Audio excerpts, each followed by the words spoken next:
Thank you. I now call on Des McNulty to speak to move Amendment 5926.2 in 7 minutes, please, Mr McNulty. Thank you, Presiding Officer. There are 4 key problems we have to tackle in Scottish education. Too many of our young people leave school unable to read and write. Urgent change is needed at S1 and S2, where the evidence published a fortnight ago shows pupils are making little progress, and many of them are actually going backwards in terms of attainment. There is huge uncertainty over the implementation of the Curriculum for Excellence, the most important educational reform for a generation, because teachers feel they don't have the information and materials they need to plan the new curriculum, leaving both parents and teachers not knowing whether the Curriculum for Excellence will go ahead in August as planned. And we need to find a way to simultaneously improve attainment levels for all pupils while closing the attainment gap which blights our society. The test of any reform is whether it assists or hinders the task of dealing with these problems. Education largely escaped the upheaval of the last reorganisation of local government, where my job as chair of the Reorganisation Committee in Strathclyde was to move 103,000 staff to new employers and try to make sure that service delivery was uninterrupted. That was achieved, but the costs of reorganisation were considerable, and the uncertainty distracted council staff from taking forward service improvements. It also backfired spectacularly on the Conservatives, who were left with no councils under Tory control and no representation at Westminster. There is no doubt that Scottish education is not performing as well as it should, but pupils get only one chance, and for their sake we can't afford to get it wrong.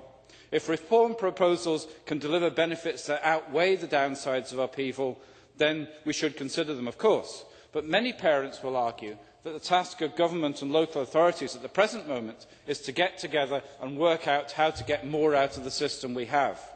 In the last 3 years, the stresses and strains in the system are attributable to policy failure. The broken promises on class sizes, reductions in teachers and support staff numbers, the cuts in school budgets directly attributable to the Concordat, momentum lost on replacing crumbling school buildings. All the responsibility of the current SNP government. No, I won't at the minute, Elizabeth, I'm sorry. I'm not convinced that structural reform will overcome these problems any more than the urgent issues I identified at the start of my speech. Now, Elizabeth Smith, in her contribution, extolled the Swedish model in her usual brisk and efficient style.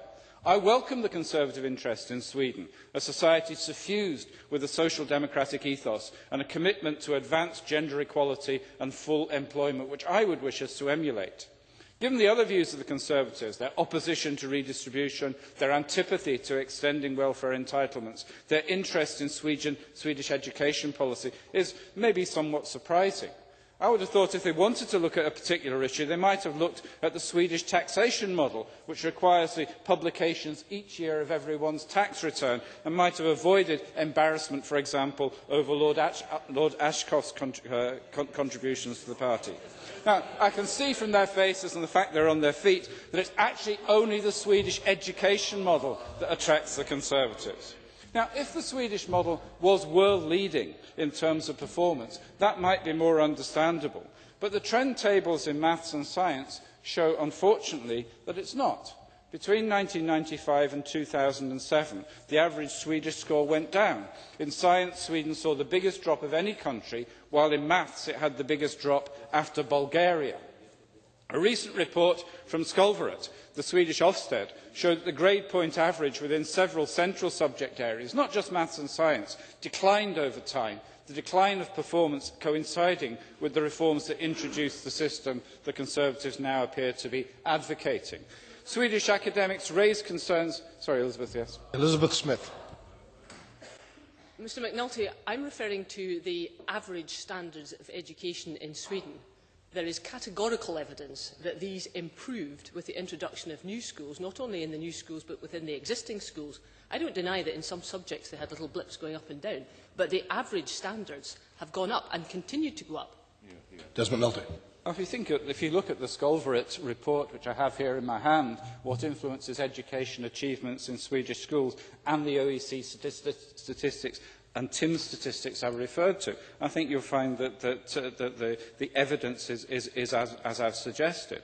Swedish academics have raised concerns about decentralisation, that it adversely affects pupils from less favoured learning environments and those with weaker support from home, because resource allocation policies fail to take account of the varying needs of schools. The evidence suggests that a consequence of this approach has been that social segregation becomes more pronounced. Now, we know in Scotland the attainment gap between pupils from better-off backgrounds and those from poorer backgrounds is already unacceptably wide. So, in terms of raising attainment and reducing inequality, the evidence base is not there to support the introduction of the Swedish model in Scotland.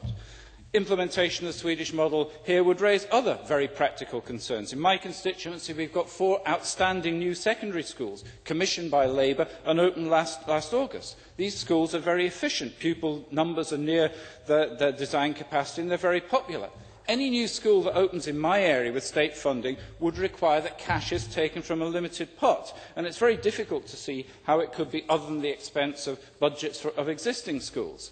Now, I mean, it just does seem to me that raises some pretty serious questions. If you can only rob Peter to pay Paul, then, you know, are you actually improving the situation? There are many concerns that have been expressed by senior Conservative in local government. Paul Carter, for example, leader of Kent County Council, said, "We have a duty to educate all children, and if schools are going off randomly, setting different standards, different rules and regulations, it's very difficult to have a coherent education system in a town, in a county the size of Kent." Another prominent Conservative, David Kirk, Cabinet Member for Children's Services in Hampshire, said, "It's difficult to understand at the moment where in the time of constraint, financial constraint, when we're worried actually as to what budget levels are likely to be in future years, how one can manage to effectively subsidise a number of surplus places." No, I'm at the end of my contribution. I think there are reforms. I'm open to the question of reforms in Scottish education. I want to look at them systematically and rigorously and see what the benefits are. But I return to the key challenges that face us in Scottish education: literacy, S1 and S2, the curriculum for excellence and attainment standards. Any reform that does not directly address these issues or distracts attention from them is not the right thing for Scotland. We have to choose our priorities. Labour's are those set out in the amendment in my name. Thank you.